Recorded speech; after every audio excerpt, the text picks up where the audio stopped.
Hey guys, so I just got back from the theater from seeing Paul's Promise.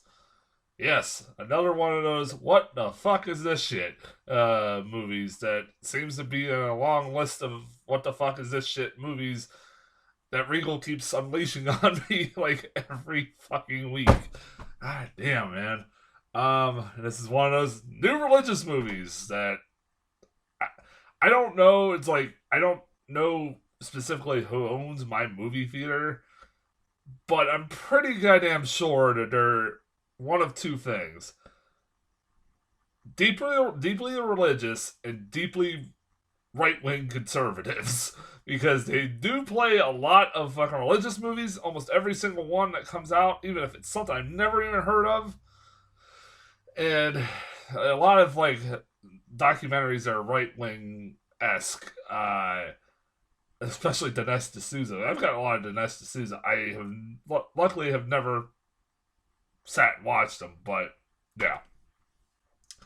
So yeah, I just to give you kind of my mindset going into this fucking film. I have been having a horrible day, like a fucking horrible day, like really bad, like really bad day at work, and like pretty much when I go to the movies, it's right after work. So as I'm leaving work, I go, I have to sit and think about it. Do I really, after having such a shitty day, do I really want to sit in a theater and watch Paul's Promise? I had to really think about it for a while. For a fucking while. I sat in the parking lot for a while. Like, I didn't even notice the fucking thing existed. And until like a week, about a few days ago, when it just popped up on Showtimes for my theater. And I finally got a chance to watch a trailer like last night, and I'm like, dear God, does that look bad? like it looked bad. Like it wasn't the worst trailer I would see in the last 24 hours. I'll talk about that in a minute, but it was it was really bad. I'm like, God, I don't know if I have the strength in me right now after the shitty day that I've had to sit through this goddamn movie. My original plan was I was gonna go see this and Ticket to Paradise so I could get started on the fucking movies that are out this weekend, and then like tomorrow to go see Black Adam. But because of my fucking new work schedule, I was not supposed to work tomorrow. I decided I was like, okay, I'm gonna see how I feel after I watch Paul's Promise, and then decide if I'm gonna go sit for Ticket to Paradise. And after Paul's Promise, like, I'm fucking going home. I was like, I'm going home. Yeah, that's about pretty much to tell you my opinions on this movie. It's not very good. It is not very good. Like, I was worried that I would be coming on here like infuriated, like ranting about a movie, even if it was not even that bad because of how bad of a mood I was. I can't because this movie is not very fucking good, but it's not the worst fucking thing I've seen in the last month or so. Not even close. It is really bad though. It's still really bad. Uh, the acting in this movie is god awful. It is really god awful. There's no other fucking way to put it. It is awful. Like it feels like I'm watching a rerun colorized version of like Leave It to Beaver, Andy Griffith show, but it's done taken seriously. Like I'm supposed to take this shit seriously. Like these are people they're acting like supposed to be really real human beings that like actually existed, and I don't fucking believe that these people talk like this shit. Like they're about gee golly. I expect half the characters to go gee golly willikers or so or no, or like it feels like they're like what the goddamn what's the bug eyed guy's name from Andy Griffith? Fucking Don Knotts. Thank you, Don Knotts. Like it felt like if you took Don Knotts and tried to make a serious religious movie, You had him a star in it. That's what you fucking feel like you get. Like the performances that you're getting out of here. I love Don Knotts. Like, but like, yeah, he would not fit in this kind of fucking material. Like his performance in Andy Griffith would not fit in this fucking material. Um, I will say this: Linda Pearl, uh, who plays the mom, is not bad. She's trying to seem like give a decent performance, better than the fucking main lead, who I just was really bad. Uh, she's like she plays the mom in this movie, and if you like me, when I first saw her name pop up, I'm like, I know her. Where have I seen her? It's like, oh yeah, that was Pam Beasley's mom on The Office, the one that uh, had sex with Michael Scott at Pam's wedding, Pam and Jim's wedding. That's her. She's the main one of the main actresses in this movie. Like, hey, she's not the most recognizable person in this movie, but she is one of the most the second most. I'd probably say the second most. Um, the other person that's most recognizable is Dean Cain. He's barely fucking in it. It's like it's nice seeing Dean Cain in something. I know he's been doing a lot of religious movies over the last decade, but like he was barely in it. It's like, what the fuck was the point of him in this? He's like the police chief, but he just barely pops up in this fucking thing. But it's a movie. Okay, I want to read the plot for you about this movie because I want to just give you what the plot synopsis tells you what this movie is about, and then tell you what it's actually about. The plot synopsis is the inspiring true story of Paul Holderfield, a bigoted firefighter turned pastor who started one of the first integrated churches in the American South. Okay, so you figure. So it's a movie about civil rights. It's a religious movie about the civil rights movement. And this guy who started a church that fully had an integrated black church, had his first fully integrated black church in the South. Okay, that sounds like a simple enough story. That's barely it. That's barely in the fucking movie. That's like an afterthought. The movie is about this guy who was a firefighter, in his time as a firefighter, who is a drunk because his dad was a drunk, who this takes place in Little Rock, Arkansas, and his friend used to be this black guy that lives in the neighborhood, who he goes to put out the fire of this guy's house. This black guy that he used to be friends with. And of course, there's bigoted assholes that you'd see in all these kinds of fucking movies. Like the stereotypical bigoted guy, even though don't really use the N word. I mean, even though that was, I'm not saying it's right to use the N word, but like it's a PG movie that really don't like kind of sugarcoats like how they were treated, really. But and that black guy, the black main actor, is not very good in this movie. His head performance, like when his house is on fire at the beginning, he's just like him and his wife are just staring like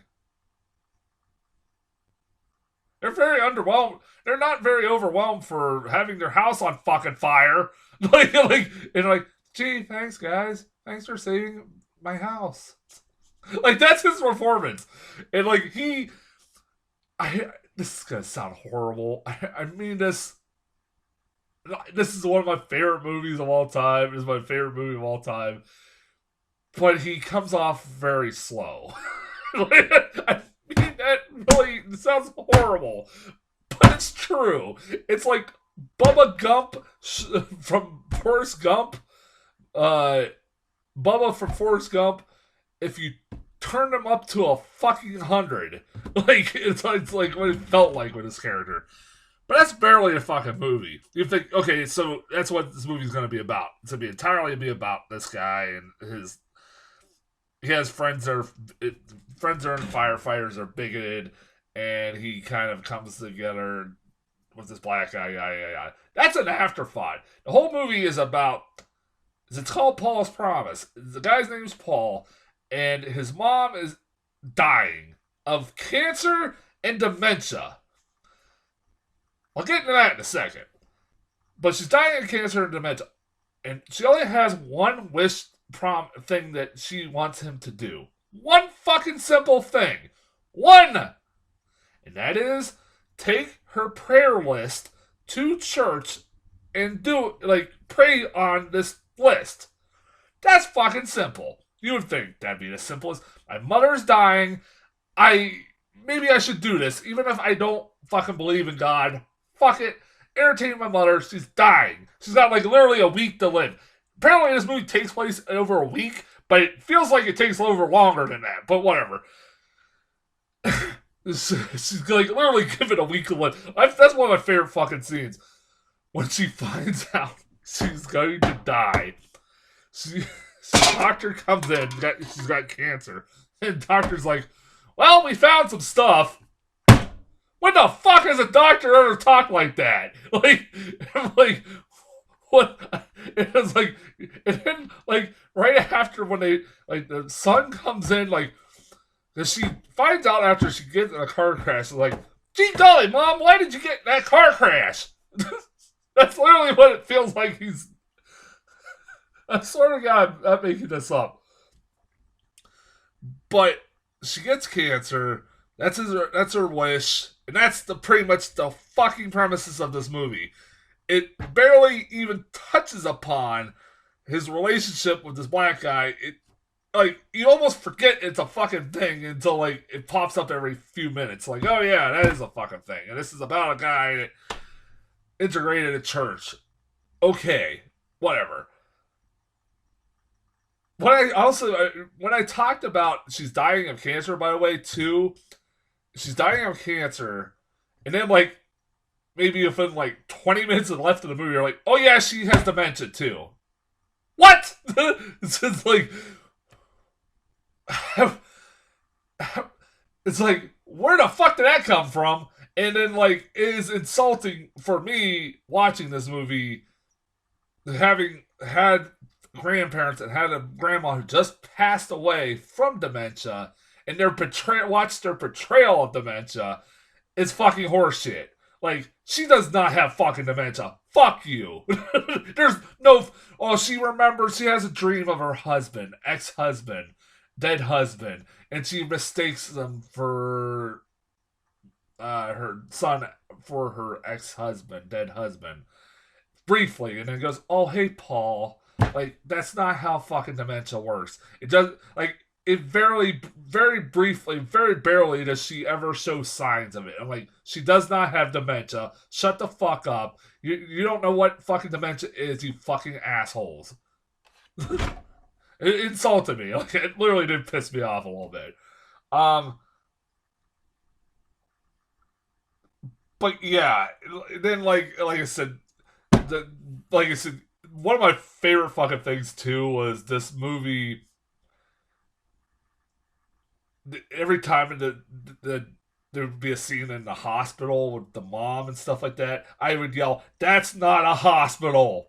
Literally, it's this room with this bed, and there's these windows where you can see on the outside, and the doctor takes an x-ray, puts it at the window, and is looking at it from the window, that's not how fucking hospitals work, you asshole! I was that's not a hospital! I swear to God, they used the same house that he used for Paul's living room for the hospital too. It was distracting. It was bugging me the whole goddamn time. Every time they cut to a shot of the outside of the hospital, it looked like a school. I was that's not a hospital.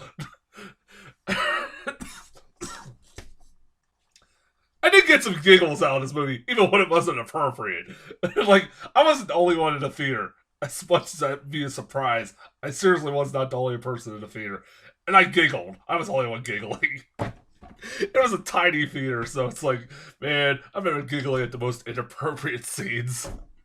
It's funny as hell. I had to calm myself because I wasn't the only one in there, and I didn't want to be too much of an asshole. Even though if I'm in a bad mood. Yeah, also, I love the horrible CGI fire effects. Those were so... Can we ever get any good CGI fire in a movie? I don't think there's ever been any good CGI fire. Ever. Can we... I don't. I can't, I'm trying to think. I can't think of any good CGI of fire effects like ever in the history of movies. Somebody in the comments can tell me.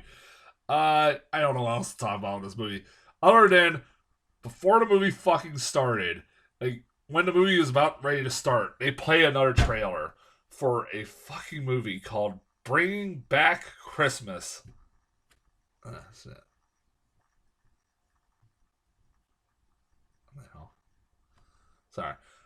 Bringing Back Christmas. Sorry, I had something on my face, which I swear to God looks like it could possibly be worse than Unfavorable Odds. And this, I swear to God, if this comes to my fucking theater, I might have to draw a line. I cannot do this. That trailer, I've been looking, I could not remember the name of the trailer, the movie, and then I looked it up, like, that's it! Like, I yelled, that's it! And I'm trying to look up the trailer on YouTube. I can't find it anywhere. But, dude, if you can find a copy of that trailer, fucking find it. It's so fucking bad. Like, holy shit. Like, it looks like Boogie Vision made this fucking movie. like the trailer is like really incompetent. I can only imagine what the movie's gonna be. It looks like Saving Christmas, which I never got maybe other than like 2 minutes into, and I quit watching. So I don't know, man. I don't know if I can do it. If that comes, I don't know if I can do it. I'm gonna need some alcohol if I do that fucking movie in a couple months. I hope it's not coming to my theater, but because of all the shit that's coming out in my theater that no one's ever fucking heard of, like Paul's Promise and Unfavorable Odds and Running the Bases, and I wouldn't doubt it. I wouldn't fucking doubt it. Yeah, don't go see fucking Paul's Promise. Please don't. Don't. Yeah. So my next reviews will be Ticket to Paradise and Black Adam, and also VHS 2 sometime in the near future too. VHS 94, sorry. Not VHS 94. And until then, I'll talk to you guys later.